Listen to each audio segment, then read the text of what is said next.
I'm Victoria, and I guess you could say I was born with a silver spoon in my mouth. Not that we were filthy rich or anything, but my childhood was pretty damn good. Mom and Dad? They were like something out of a rom-com, always holding hands, stealing kisses when they thought I wasn't looking. We lived in this cozy little house in the suburbs. Nothing fancy, but it was home. Every weekend was like a mini adventure. Dad would pack us all into our beat-up station wagon, and off we'd go. Sometimes it was a hike in the nearby state park, other times a trip to the local cinema to catch the latest blockbuster. School was, well, school. I wasn't the popular kid, but I wasn't the outcast either. Just your average student trying to navigate the minefield of adolescence. I had a small group of friends, real friends, not those fake ones who only hang around when it's convenient. High school flew by in a blur of exams, awkward school dances, and late-night study sessions fueled by too much caffeine and junk food. Before I knew it, graduation was looming on the horizon. I remember sitting at the kitchen table with Mom and Dad, a stack of college brochures spread out in front of us. "So, Vicky," Dad said, his reading glasses perched on the end of his nose, "any idea what you want to do with your life?" I took a deep breath. This was it. The moment I'd been both dreading and looking forward to. "I want to be a cardiologist," I blurted out. Mom and Dad exchanged one of those looks that parents seem to perfect, a whole conversation without a single word. "All right," Dad finally said. "If this is what you really want, we'll make it happen." Getting into med school was just the beginning. The next 4 years were even more intense than undergrad. There were times I thought my brain might explode from all the information I was trying to cram into it. But there were amazing moments too. The first time I successfully drew blood from a patient, after a few embarrassing misses. The day I correctly diagnosed a heart murmur during rounds. The moment I realized that all this hard work was actually turning me into a doctor. Graduation day was surreal. As I walked across the stage to receive my diploma, I saw my parents in the audience. Mom was crying, of course, and even Dad looked misty-eyed. As we left the auditorium, Dad threw his arm around my shoulders. "So, Dr. Adams," he said with a grin, "what's next?" I took a deep breath, feeling the weight of the future on my shoulders. "Now," I said, "I become a cardiologist." Little did I know, my journey was far from over. In fact, the real challenges were just beginning. Fresh out of med school, I dove headfirst into my career at a private clinic in the city. The hours were long and grueling, but I loved every minute of it. I was finally doing what I'd dreamed of for so long, helping people, saving lives. As the months flew by, my hard work started to pay off. My bank account grew, and for the first time in my life, I had more money than I knew what to do with. On a whim, I walked into a car dealership one day and drove out in a sleek new sedan. It wasn't flashy, but it was mine, bought with my own hard-earned money. A few months later, I signed the mortgage papers on a spacious apartment in a nice part of town.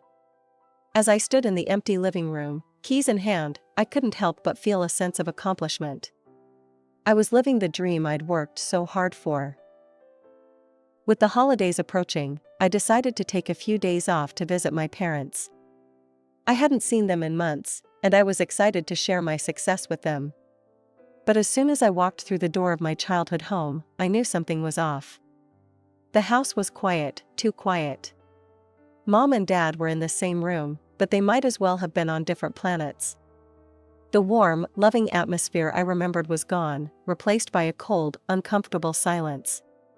At dinner, the tension was palpable. Mom and Dad barely looked at each other, let alone spoke. I tried to fill the silence with stories about work, but my words fell flat in the frosty air between them. Later that night, I cornered Mom in the kitchen while she was doing the dishes. "Mom, what's going on?" I asked, keeping my voice low. "You and Dad, you're acting like strangers."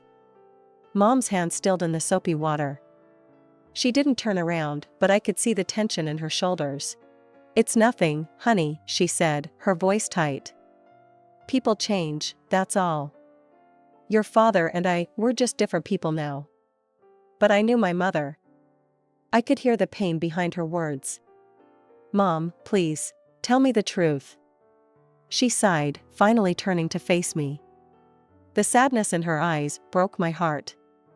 Your father, he got a promotion at work a few months ago. With it came a personal assistant, a young woman. My stomach dropped. Mom, are you saying? She nodded, tears welling up in her eyes. He's been staying late at the office, more and more. I think she might be his mistress. I felt like I'd been punched in the gut. My dad, the man I'd idolized my whole life, cheating on my mom? It didn't seem possible. I'm going to talk to him, I said, anger rising in my chest. How dare he do this to you? No, Victoria, Mom said, grabbing my arm. I've already decided. I'm going to file for divorce. I've talked to a lawyer, everything's planned out. I stared at her in shock. Divorce? But can't you work it out? She smiled sadly. Some things can't be fixed, sweetheart. And I don't want you to get caught in the middle of this. I have no hard feelings towards your father, and I don't want you to either. These things, they happen in life. We need to be understanding. I couldn't believe how calm she was being about all this. If it were me, I'd be furious, devastated. But here was my mom, handling it all with grace and dignity. The divorce hit like a hurricane, leaving destruction in its wake. Mom, bless her heart, didn't go down without a fight. She demanded half of everything and extra compensation for Dad's infidelity. To his credit, Dad didn't argue. He paid up without a fuss. But the real kicker? Before the ink was dry on the divorce papers, Dad married his assistant. His mistress, my new stepmother. I nearly choked when I saw her. She couldn't have been more than a few years older than me. 22 years younger than Dad, for crying out loud. She was closer to being my friend than my stepmother. Not that I wanted anything to do with her. I kept my distance, limiting my interactions with Dad and his child bride to bare necessities. It hurt to see him with her, to see how quickly he'd moved on while Mom was still picking up the pieces. Just when I thought things couldn't get more complicated, life threw me another curveball. I got an offer to work at a prestigious clinic in another city. 2 years, great pay, and a chance to study under Dr. Harriet Chen, one of the most renowned cardiologists in the country. It was the opportunity of a lifetime. I called Mom as soon as I got the news. That's wonderful, sweetheart, she exclaimed, genuine joy in her voice. You have to take it. This could be huge for your career. Her enthusiasm was infectious. For the first time in months, I felt excitement bubbling up inside me. This was my chance for a fresh start, away from all the drama. Word of my impending move must have spread because Dad called me the next day. Vicky, he said, his voice hesitant, I heard you're moving. Yeah, Dad. Got a great job offer in. He cut me off. Listen, I need to ask you something. It's a bit awkward. Things at work, they're not great. My income's taken a hit. I was wondering, could Sarah and I use your apartment while you're gone? And maybe, borrow your car? I was speechless. After everything that had happened, he had the nerve to ask this? I don't know, Dad. I need to think about it. I hung up, my mind whirling. Part of me wanted to tell him to get lost. But another part, he was still my dad. I called Mom, dreading her reaction. To my surprise, she was calm. It's your apartment, your car, Victoria, she said. You're an adult. You get to decide what to do with your things. I won't be offended, whatever you choose. Her maturity made me feel small and petty. After a sleepless night, I called Dad and agreed. The day I handed over the keys was surreal. Dad looked sheepish, but Sarah, she had this smug look that made my skin crawl. As I handed Dad the keys, Sarah piped up. Well, isn't this nice? The keys finally returning to their rightful owner. She nodded at Dad with a simpering smile. I stared at her, then at Dad, confusion and anger bubbling up inside me. Dad quickly pulled me aside. "Vicky, honey," he whispered, "I need you to play along. I may have told Sarah that the apartment and car are mine. That I've just been letting you use them." I gaped at him, unable to believe what I was hearing. This man, who I'd admired my whole life, was asking me to lie. To pretend I hadn't worked my ass off for everything I owned. In that moment, something inside me broke. The last shred of respect I had for my father vanished. I looked at him, this stranger wearing my dad's face, and made a decision. Without a word, I turned and walked out of my own apartment. 2 days later, I was on a plane to my new life in a new city. As the plane took off, I felt a weight lifting off my shoulders. For 2 years, I wouldn't have to deal with any of this drama. I could focus on my work, on becoming the best doctor I could be. The 2 years in the new city flew by like a dream. I kept in touch with Mom regularly, our weekly Skype calls a lifeline to home. She looked better each time, the sparkle returning to her eyes as she built her new life. Dad, on the other hand, was a different story. Our calls were audio only. He claimed he couldn't figure out all this newfangled video stuff. I didn't push it. Hearing his voice was hard enough. I wasn't sure I could handle seeing him with his new wife. When my contract ended, I returned to my old city with mixed feelings. I was excited to start back at my old clinic, but dreading the family drama I'd left behind. The day I went to reclaim my apartment, I stood outside the familiar door, key in hand, heart pounding. But when I tried to unlock it, the key wouldn't turn. Frowning, I knocked loudly. The door swung open, revealing Sarah's annoyed face.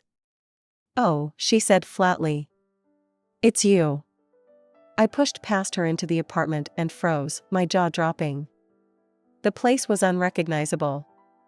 Gone were my tasteful, muted colors, replaced by garish bright hues that hurt my eyes.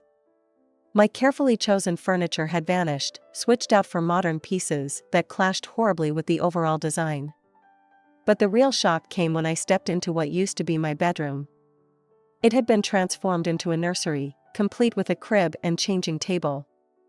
"What the hell is this?" I demanded, whirling to face Sarah. She smirked, resting a hand on her very pregnant belly. "We needed to make some changes. This is our home, after all." "Your home?" I sputtered. "This is my apartment." Sarah's eyes narrowed. "No, this is your father's apartment.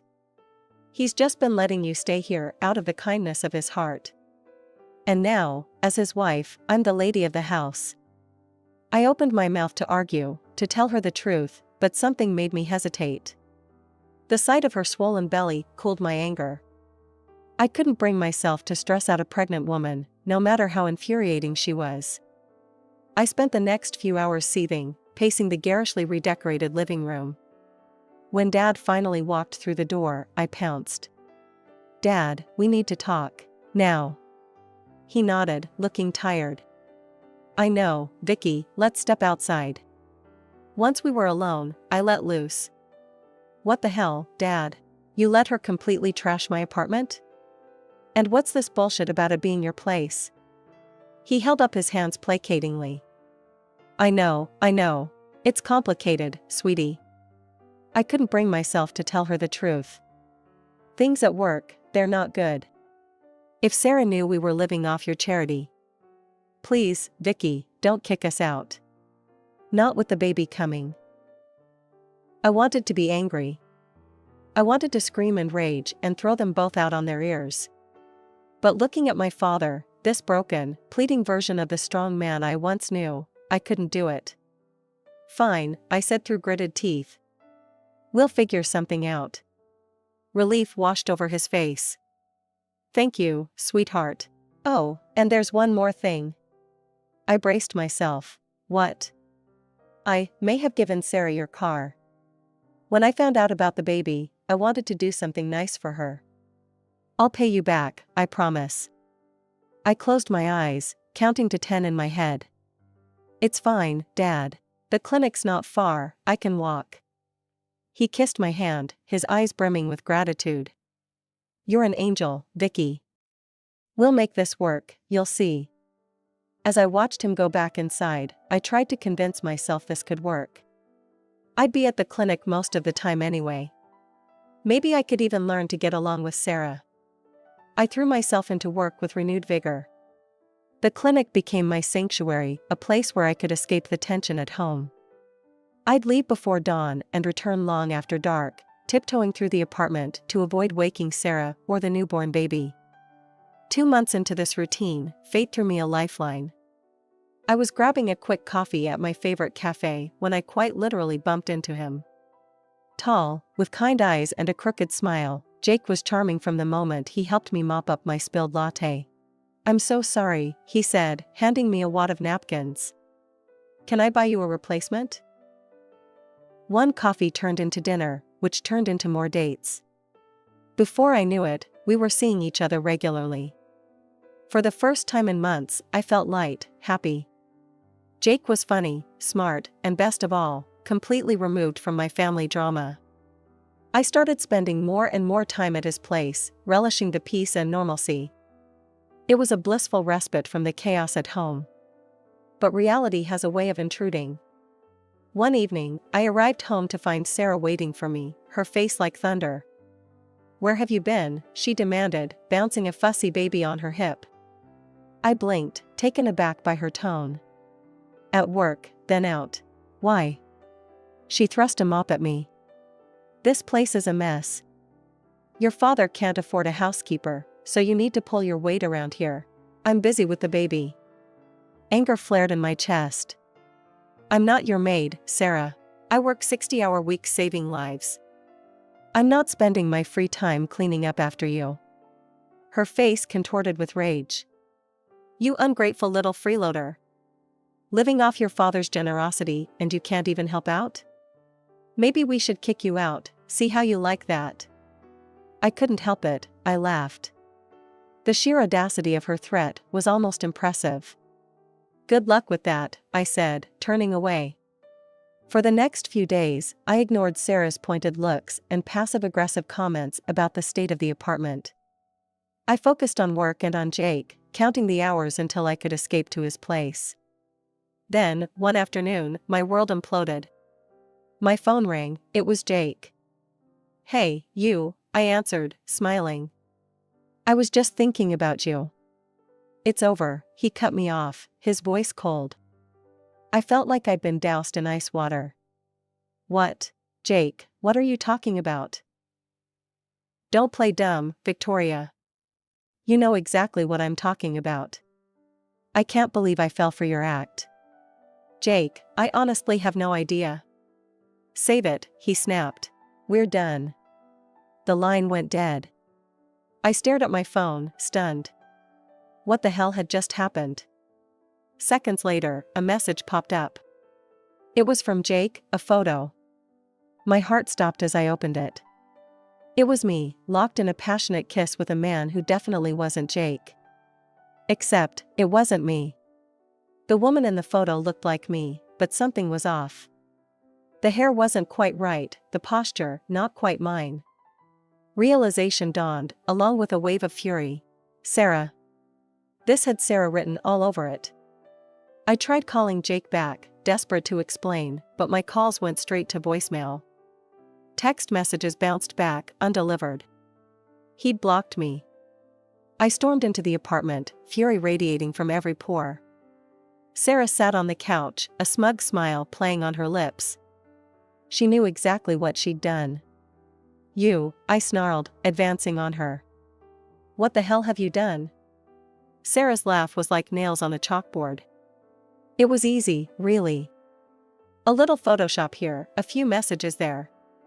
You'd be surprised what people will believe when they're jealous." The casual way she admitted to destroying my relationship made my blood boil. "You fabricated that photo? And what messages?" "Oh, just a few posts on social media about how you're dating multiple men, looking for someone richer than your boyfriend. You know, the usual gold digger stuff." I was speechless with rage.